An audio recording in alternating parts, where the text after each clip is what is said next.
판교 잡스란 말 들어보셨어요? 판교 잡스? 잡스하면 누구 떠오르시나요? 스티브 잡스죠. 판교에 가면요, 정말 많은 IT 쪽의 스타트업들이 있죠. 20대, 30대 성공한 젊은 사업가들이 있어요. 한여름에도 이렇게 입고 나와요. 네, 진짜 스티브 잡스. 네. 이분들 중에 일부가 판교 잡스인데 그 가운데 한 단어가 더 들어가죠. 판교 꼰대 잡스. 저도 그 중에 몇 분을 만나본 적이 있는데요. 40, 60대에 해당하는 분들보다 오히려 더 많이 동풍이에요.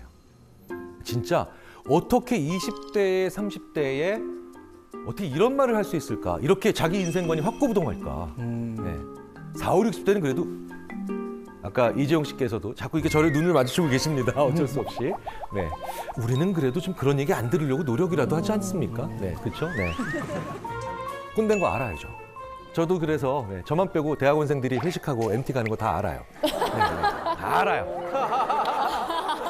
그리고 심지어 지난번에는 MT를 같이 가기로 했는데 굉장히 큰 펜션도 빌렸고요. 자동차도 제 자동차를 가져갔고 갔는데 그래서 제가 몸이 살짝 좋지 않고 코로나 걸리신 분이 바로 옆에 계셨어 라고 했더니 네, 편히 쉬십시오. 저희는 알아요. 그래서 어느 정도는 알아요. 근데 진짜 이 젊은 꼰대 이분들은요, 진짜 자기는 절대 아니라고 생각합니다. 왜냐, 내가 젊거든요, 나이가. 그런데 이 사람들이 제일 좋아하는 것 중에 하나 같은데 그렇게 서열을 중요하게 생각해요. 좀 과도하게 싶을 정도로 집착을 해요. 그러니까 내가 윗사람이다. 그렇기 때문에 자기중심적인 그 얘기들을 굉장히 많이 하고 자기만 합리적이라고 생각을 하는데 실제로 하나도 합리적이지 않은 거죠. 자, 이렇게 심리학에서 이런 젊은 꼰대들의 특징을 봤는데 몇 가지 유형이 있어요. 첫 번째가 바로 뭐냐? 어린 나이에 크게 성취한 사람. 이렇게 되면 무조건 젊은 꼰대가 된다가 아니라 이분들은 조심하셔야 된다는 뜻이에요. 또 게다가 어린 나이에 큰 성취한 사람들이 절대로 하지 않는 게 질문이에요. 이전 세대와 달리 요즘에는 디지털 네이티브라서 더 이상 선배에게 질문을 많이 할 필요도 없고 실제로도 많이 하지 않기 때문입니다. 내가 인터넷상에서 필요한 지식을 다 가질 수 있다고 생각을 하는 거죠. 그런데 질문을 많이 하지 않는다는 것 자체가 사람을 위험하게 만듭니다. 지식의 양이 많은 게 중요한 게 아니라 그 지식을 어떻게 연결하느냐의 차이가 나죠. 내가 질문해야 그 사람도 질문하거든요. 결국은 질문하고 질문받는 자가 지식을 지혜로 리포맷합니다. 질문하는 후배들이 진짜 성장할 후배들입니다. 두 번째, 자기가 세운 규칙이나 규범으로 굉장히 단순하게 세상을 이해하려고 하는 사람들, 이런 사람들이 또 젊은 꼰대에 해당합니다. 예를 들자면 7시 이전에 출근하지 않는 자는 일하지 않는 자야. 뭐 이런 게 있어요. 심지어는 미신적인 행태를 해요. 7시 이전에는 뭔가 기운에 좋은 기운이 있다는 둥. 왜 제가 그런 거 봤더니 그 사람은 실제로 7시 이전에 회사에 출근하는 그런 아침형 인간들과 주로 일을 했기 때문에 그때 당시에 성공을 했던 거였어요. 근데 재밌는 건 저녁형 인간들이 있거든요. 저녁형 인간들이 있어요. 저녁형 인간들이 창조적인 인간들이 많아요. 어쨌든 이렇게 우연의 일치의 하나로 특정한 요인을 성공하면 그게 이제 행동의 원칙이 됩니다. 그리고 그 행동을 하지 않는 사람은 무조건 나쁜 사람이에요. 혹은 원하지 않는 사람이거나 무능한 사람이에요. 이런 피상적인 생각을 하는 유형의 사람들이 결국 또 젊은 꼰대가 됩니다. 이런 사람들을 보면 많이 답답하죠. 저는 그게 너무 어렵더라고요. 꼰대 짓을 하지 않으면서 그러니까 좀 지혜롭게 잘 조언을 하고 후배들과 좋은 관계를 맺을 수 있는지 좀 실질적인 팁이 있으면 좀 부탁드릴게요. 그것에 대해서 정말 고민을 많이 한 미국의 언어인지 심리학자가 있습니다. 마이클 토마슬러라고 하는 분인데요. 두 가지 원칙을 지키면 내 말이 훨씬 더 꼰대스럽지 않게 하지만 내 경험이 더 잘 그들에게 스며들 수 있고 후배들도 들을 수 있는 말이 된다고 합니다. 바로 뭐냐면 성공은 기술하고 실패는 설명해라. 기술, 조선왕조실록 있는 그대로 써주는 거예요. 성공한 건 선배님 그때 성과가 좋으셨다면서요. 야, 그때 말이야 남북관계가 그때 정상화가 됐어. 유가가 그때 떨어졌지. 조선왕조실록처럼 담담히 그때 당시의 정황만 얘기해 주는 거예요. 들어가면 안 되는 게 뭐냐? 나. 실패는 설명하라. 설명은 삼국지 주인공 있는 거죠. 선배님 그때 왜 이렇게 안 좋았다면서요? 아 그때 내가 뭐가 문제였냐면 말이지. 그러면 내가 가진 경험을 완전히 받아들일 준비가 돼 있죠. 요거 거꾸로 하죠 대부분. 자기의 성공을 설명하죠. 그렇죠. 신나게 그냥 나의 네, 무공을. 그렇지. 밤을 자지 않고. 근데 되게 재밌는 건 그런 선배가 자기의 실패는 기술해버리면 되게 기만적으로 보이죠. 그때 국제 정세가 안 좋았어요. 근데 유가가 지금 저참하게 떨어지고. 변명 같고. 성공은 기술하고 실패는 설명하면 굉장히 후배로서는 받아 적고 싶은 선배들의 말이죠. 나이 든 꼰대, 젊은 꼰대 모두 막론하고 꼭 하는 말이 하나 있어요. 이분들이 많이 하는 얘기가 뭘까요? 그렇죠. 네. 뒤에서 다 해주시는.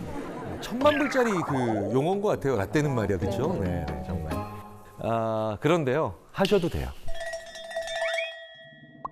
나 때는 말이야 그 말 자체가 나쁘기보다는 결국 내가 말이야 너희 때는 말이지 내가 너희들을 알지 이렇게 얘기했다는 거예요. 그 세대를 비교해버리면서 혹은 차별하면서 균형이 무너지는 말이 됩니다. 그래서 라떼는 말이야보다는 우리 때는 말이야가 좀 더 괜찮아요.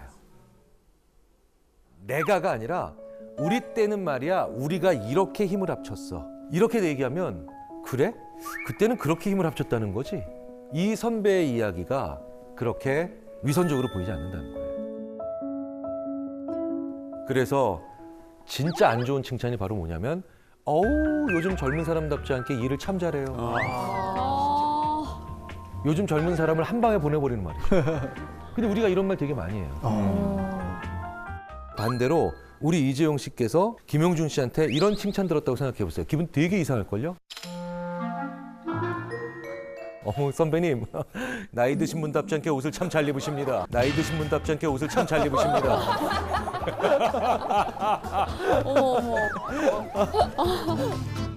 그 세대 내를 비교하거나 뭔가 우열을 매기면서 칭찬하거나 아니면 심지어는 덕담해도 좋은 결과는 안 일어납니다.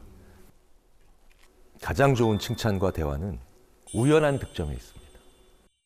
어렸을 때 제가 아무 생각 없이 신발을 다 나가실 때 편하게 신도록 돌려놨어요. 그런데 이모 중에 한 분이 이러시더라고요. 어머 누가 이렇게 기특하게 신발을 다 돌려놨어서 나갈 때 편하게 신기에. 저요 이모. 아우 역시 경일. 저한테 40년 동안 기억나는 말이죠. 이렇게 우연한 득점이 있어요. 우리의 뇌는 거기에 강하게 반응합니다. 내가 큰 의미 없이 하는 행동, 아무 생각 없이 하는 행동인데도 이 행동이 조직, 혹은 우리 집, 가정, 혹은 우리 학교에 도움이 되는 이타적인 행동이라면 누군가가 그걸 놓치지 않고 아 이거 누가 했어? 고마워. 아유 이거 요긴한 행동이네. 이렇게 덕담 받아본 이런 사람들이 어떤 사람으로 변할까요? 바로 자율적 인간이에요. 요즘 후배들한테 이런 얘기하는 분들이 있어요. 얘네들 시킨 일만 해. 결국 뒤집으면 무슨 얘기예요? 시킨 일 잘해왔을 때만 내가 칭찬하고 격려했다는 얘기가 되죠. 이렇게 시킨 일 잘해왔을 때만 보상받는 사람들은 정말 시키는 일만 하게 되는 거죠. 우리 어른들이요. 우리 후배 세대들, 우리 자녀 세대들이 큰 의미 없이 하는 행동도 분명히 사회에 도움이 되고 있는 정말 많은 그런 행동들이 있을 겁니다. 그런 행동들을 하나씩 찾아내서 잘했다, 고마워 라고 해주면서 우리는 그들과 훨씬 더 자율적으로 공존할 수 있는 그런 사회가 될 수 있지 않을까라는 생각이 듭니다. 네. 타인에 대해서 알려면요, 제일 좋은 건 이런 표현을 저희들이 많이 씁니다.